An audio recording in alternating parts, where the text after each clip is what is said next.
Sir stock specific આપની recommendation જાણી લઈએ આજે કયા કાઉન્ટર પર ફોકસ?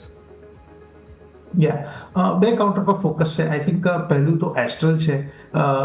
ઘણી બધી વખત લોઅર લેવલથી આપણને બહુ જ સ્ટ્રોંગ બાઇંગ જોવા મળ્યું છે એસ્ટ્રલની અંદર, અને અમને એવું લાગી રહ્યું છે કે ગોઈંગ ફોરવર્ડ એસ્ટ્રલ જે છે એક બહુ સ્ટ્રોંગ રી રેટિંગની અંદર અને રી રેટિંગનો કેન્ડિડેટ છે.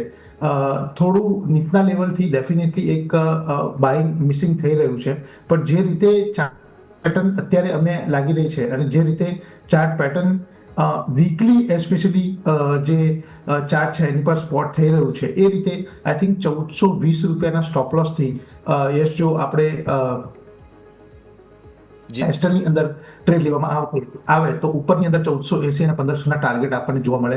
બીજું અમને આ લેવલ ઉપર મારુતિ બહુ સારી લાગી રહ્યું છે. ઓટોપેકની અંદરથી મારુતિ તમે જુઓ તો એક 15800 ઉપર સસ્ટેનેબલ અપસાઇડ જોવા મળી છે.